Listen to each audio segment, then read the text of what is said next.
நீ 5 பேரை சஜஸ்ட் பண்ணி கொடுத்தா கூட அந்த 5 பேர் இல்லாம யாரையாவது ஒருத்தரை நியமிக்க முடியும் இந்த அரசு அப்படின்னு இந்த எலெக்ஷன் கமிஷன் சட்டத்துல ஒரு திருத்தம் கொண்டு வந்திருக்கு. அதுக்கு இந்த சட்டமே தேவையில்லை, இந்த கமிட்டியே தேவையில்லை. நேரடியா பிரதமர் விரும்புகிற ஒரு ஆளை நியமித்து குடியரசுத் தலைவர் அப்ரூவல் செய்துவிட முடியும். அப்படி பேசாத, உன்னை வீடு தேடி வந்து கொள்ளுவோம், வீடு தேடி கொள்ளுவோம். பல பேரை கொலை செய்திருக்கிறார்கள். தோழர்களே, இந்த நிலையில் அவர்கள் என்ன ஒரு முடிவுக்கு வந்திருக்கிறார்கள் என்றால், இந்த சட்டத்தை எதிர்க்கட்சிகள் இல்லாமலேயே நிறைவேற்றிவிட்டு தில்லுமுள்ளு வேலைகளை செய்து அவர்கள் விரும்புகிறபடி 410 இடங்களில் வெற்றி பெற்றதாக அறிவித்துக் கொண்டு ஆட்சிக்கு வருவதற்கான எல்லா முயற்சிகளையும் செய்கிறார்கள்.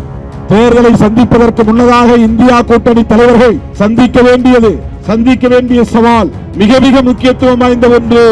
அதுதான் தோழர்களே, ஈவிஎம் கூடாது என்கிற அரசியல். ஈவிஎம் கூடாது என்கிற விழிப்புணர்வை ஏற்படுத்துவதற்கு மாநாட்டுக்கு பிறகு மாபெரும் மக்கள் இயக்கமாக இதை முன்னெடுப்போம் என்பதை சொல்லி திமுக தலைமையிலான கூட்டணி ஈவிஎம்க்கு எதிராக தமிழ்நாடு தகுதி அளவிலும் இந்திய அளவிலும் இந்தியா கூட்டணி இதை மாபெரும் இயக்கமாக முன்னெடுப்பதற்கு விடுதலை சிறுத்தைகள் அனைத்து உந்துதல் பணிகளையும் செய்யும். பொங்கல் பண்டிகையில் மூழ்கிவிடக் கூடாது, எல்லாம் பொங்கல் செலவாகிவிட்டது என்று சொல்லிவிடக் கூடாது.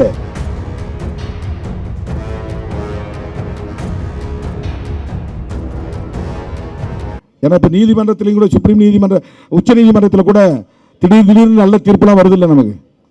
பரவாயில்லையே, இதுக்கு ஸ்டே கொடுத்துட்டாங்களே அப்படின்னு நாம பேசுறோம். அயோத்தியா தீர்ப்பு மாதிரி இல்லாம பல நல்ல தீர்ப்புகளும் வருது.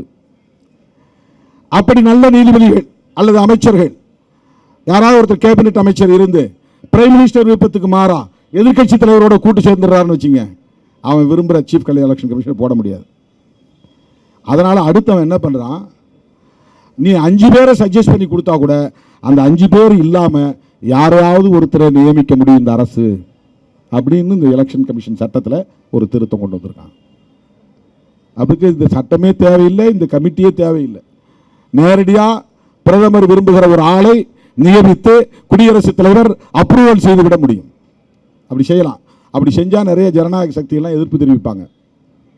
பொது தளத்தில் திமுக, கம்யூனிஸ்ட் போன்ற எதிர்க்கட்சிகள், காங்கிரஸ் போன்ற எதிர்க்கட்சிகள் எதிர்ப்பு தெரிவிப்பதை தாண்டி பொதுவாக எவ்வளவு பேர் மனித உரிமைகளுக்காகவும் ஜனநாயகத்திற்காகவும் குரல் கொடுக்கிறவர்கள் இருக்கிறார்கள். அப்படித்தான் கொல்லப்பட்டார்கள் பேராசிரியர் கல்புர்கி, கௌரி லங்கேஷ். இவங்கெல்லாம் எந்த கட்சியும் கிடையாது, பொதுவாக பேசக்கூடியவர்கள் தான். அப்படி பேசாத, உன்னை வீடு தேடி வந்து கொள்ளுவோம், வீடு தேடி கொண்டார்கள். கோவிந்த் பன்சாரே அப்படிதான் கொல்லப்பட்டார். அவங்கெல்லாம் எந்த கட்சியும் கிடையாது, இவங்கெல்லாம் எந்த கட்சியும் கிடையாது. தோழர் பொன்ராஜ் அவர் ஒரு இயக்கம் நடத்துறார். தோழர் ஐயநாதன் எந்த அரசியல் கட்சியும் சாரல, பொதுவா பேசுறாங்க. இந்த மாதிரி பொதுவா பேசக்கூடியவர்களை டார்கெட் செய்யக்கூடிய அமைப்பு தான் சங் பரிவார். பல பேரை கொலை செய்திருக்கிறார்கள். தோழர்களே, இந்த நிலையில் அவர்கள் என்ன ஒரு முடிவுக்கு வந்திருக்கிறார்கள் என்றால், இந்த சட்டத்தை எதிர்க்கட்சிகள் இல்லாமலேயே நிறைவேற்றிவிட்டு அவர்கள் விரும்புகிற ஒருவரை சீஃப் எலெக்ஷன் கமிஷனராக போட்டு அவர்கள் விரும்புகிறபடி இவிஎம் தில்லுமுள்ளு வேலைகளை செய்து அவர்கள் விரும்புகிறபடி 410 இடங்களில் வெற்றி பெற்றதாக அறிவித்துக் கொண்டு ஆட்சிக்கு வருவதற்கான எல்லா முயற்சிகளையும் செய்கிறார்கள். எனவே தேர்தலை சந்திப்பதற்கு முன்னதாக இந்தியா கூட்டணி தலைவர்கள் சந்திக்க வேண்டிய சவால் மிக மிக முக்கியத்துவம் வாய்ந்த ஒன்று. அதுதான் தோழர்களே, ஈவிஎம் கூடாது என்கிற அரசியல். இதை இந்தியாவில் முதலில் வெகு மக்கள் களத்திலே இந்த நெருப்பை பற்ற வைத்த இயக்கம் விடுதலை சிறுத்தைகள் கட்சி என்பதை பெருமையோடு சொல்ல கடமைப்பட்டிருக்கிறேன். இந்த ஆர்ப்பாட்டத்திற்கு நம்முடைய தோழர்கள் ஈவிஎம் வேண்டாம், மீண்டும் வேண்டும் வாக்குச்சீட்டுகள் என்று நேற்று ஏறத்தாழ 30,000 துண்டறிக்கைகளை சென்னை, காஞ்சிபுரம், செங்கல்பட்டு, திருவள்ளூர் மாவட்டங்களில் 100க்கும் மேற்பட்ட இடங்களில் வழங்கியிருக்கிறார்கள். நாம் மறுபடியும் எப்படி மனு நீதி தவறானது என்று துண்டறிக்கைகளை வச்சிட்டு கிராமமாக கொண்டு போய் கொடுத்து மக்களிடத்திலே அதற்கு எதிரான ஒரு விழிப்புணர்வை விடுதலை சிறுத்தைகள் கட்சி ஏற்படுத்தியதோ கொரோனா காலகட்டத்தில், அதே போல ஈவிஎம் கூடாது என்கிற விழிப்புணர்வை ஏற்படுத்துவதற்கு மாநாட்டுக்கு பிறகு மாபெரும் மக்கள் இயக்கமாக இதை முன்னெடுப்போம் என்பதை சொல்லி திமுக தலைமையிலான கூட்டணி ஈழனுக்கு எதிராக தமிழ்நாடு தகுதி அளவிலும் இந்திய அளவிலும் இந்தியா கூட்டணி இதை மாபெரும் இயக்கமாக முன்னெடுப்பதற்கு விடுதலை சிறுத்தைகள் அனைத்து உந்துதல் பணிகளையும் செய்யும் என்பதை சொல்லி கோரமண்டல் இன்டர்நேஷனல் கம்பெனியை மூட வேண்டும் என்ற இந்த பகுதியை சார்ந்த மக்கள் தொடர் போராட்டத்தில் ஈடுபட்டு வருகிறார்கள். அந்த கோரிக்கையை வலுப்படுத்தக்கூடிய வகையில் எண்ணூரில் 9ஆம் தேதி ஆர்ப்பாட்டம் நடைபெறும் என்பதையும் அறிவித்து எல்லாவற்றை விட நாம் வெல்லும் ஜனநாயகம் என்பதை இன்னும் ஓங்கி உரத்து முழங்கக்கூடிய வகையில் இந்திய தேசமே திரும்பி பார்க்கக்கூடிய வகையிலான மாநாட்டை திருச்சிராப்பள்ளியில் நடத்த இருக்கிறோம். மாண்புமிகு முதல்வர் அவர்கள் அதில் பங்கேற்று சிறப்புரை ஆற்ற இருக்கிறார். அகில இந்திய தலைவர்கள் மதிப்பிற்குரிய மல்லிகார்ஜுன் கார்கே அவர்களும் தோழர் சீதாராம் யெச்சூரி அவர்களும் தோழர் டி ராஜா அவர்களும் தோழர் திபங்கர் பட்டாச்சாரியா அவர்களும் பங்கேற்று சிறப்புரை ஆற்ற இருக்கிறார்கள்.